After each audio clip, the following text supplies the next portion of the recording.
acerca da impotência de Deus em depender de apenas o único meio para alcançar a alma humana.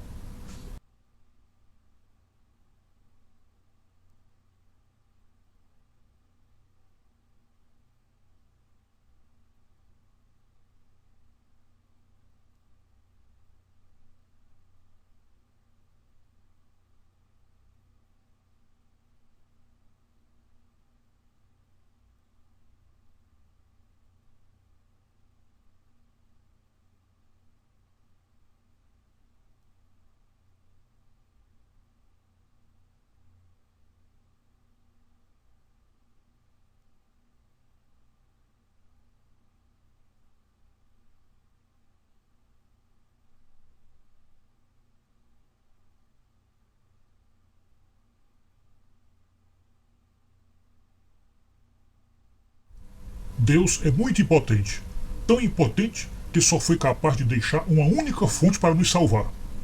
Isto é, somente um único livro de papel, que qualquer um pode ler e entender de qualquer jeito. Deus não teve poder suficiente para vencer as barreiras do inimigo que impedia a entrada de qualquer outra fonte de comunicação da salvação. Professor JV, diante das 3.000 denominações evangélicas, desculpe perguntar assim: que diabo de Deus é esse que depende de um só livro feito de papel para chegar e salvar as almas humanas? Sim, meu querido, é interessante a gente ouvir esse argumento que é de origem luterana a respeito de a única fonte válida ser a Bíblia.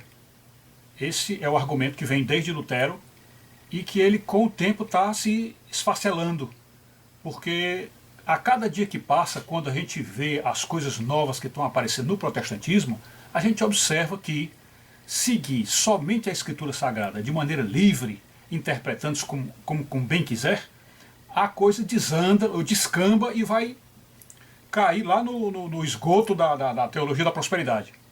Mas o que me chama a atenção agora, que me vem à mente nesse momento, é lembrar o seguinte, que quando você diz que um Deus poderoso, um Deus onipotente, este Deus reservou para a salvação da humanidade, reservou apenas um meio, uma só fonte, que esta fonte é um livro de papel, sujeito às mais esdrúxulas interpretações de quem quer que seja, e podendo então com isso se abrir este leque confuso e desbragado de denominações, onde se ouve os mais variados absurdos e contradições entre eles. Não há, pois, qualquer unanimidade entre as denominações quando se tem como ideia que a interpretação da Bíblia seja a bel prazer. Apesar de eles repetirem aquele texto lá de São Pedro, quando Pedro diz que nenhuma profecia da Escritura provém de particular interpretação, na verdade é isto que eles fazem. Eles interpretam a bel prazer e aí, portanto, vão se fundando igrejas, abrindo igrejas à vontade.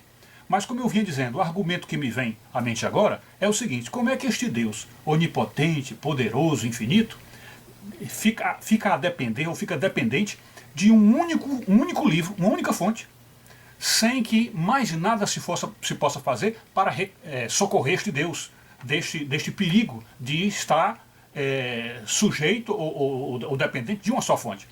Então, aí você nota que o Deus preconizado e defendido pela Igreja Católica é um Deus muito mais poderoso, muito mais presente, muito mais capaz de salvar, de resgatar as pessoas, porque esse Deus não deixou a humanidade sujeita a um só livro, sujeita a uma só fonte, dependente de uma só fonte, não. Esse Deus providenciou muitos outros meios para alcançar a humanidade, como se dissesse: olha, eu estou contigo, eu estou convosco, estou no meio de vocês, de todas as formas, por baixo, por cima, pelo alto, pelo lado, de todas as formas, em todo canto eu estarei convosco e estarei de todas as maneiras acudindo vocês, resgatando, dando fontes de salvação.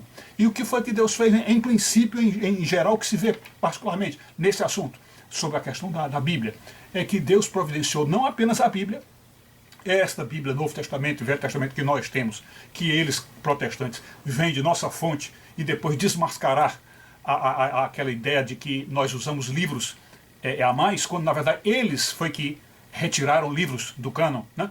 Pois bem, então, o que foi que Deus providenciou mais? Deus providenciou, além da Bíblia, Deus providenciou uma tradição oral, que foi quem gerou a Bíblia. Portanto, a tradição é até mais forte do que a Escritura, porque foi da tradição que a Escritura veio. Deus providenciou a tradição, Deus providenciou um magistério consagrado, dedicado, convocado e convocação, vocacionado para serem os verdadeiros professores e ensinadores da humanidade sobre o caminho da salvação. Então, um magistério consagrado, vindo da patrística, ou seja, dos primeiros padres da igreja, dos primeiros profetas, dos primeiros pregadores. Então, tudo isso vem, e mais, o Senhor providenciou até mesmo uma igreja, isto é, providenciou uma igreja através da qual nós encontramos outros variados, diversificados meios de salvação. É uma igreja a quem ele chamou de noiva, é a noiva dele, a quem nós temos também esse auxílio. É alguma coisa a mais que vem para nos ajudar. Portanto, a igreja tem um papel fundamental na salvação, porque ela oferece esses meios de salvação muito mais amplos. E, portanto, o homem e a alma humana não está sozinha, não está solitária na humanidade, sujeita a apenas um livro feito de papel e que qualquer Zé Guelé interpreta. É isso.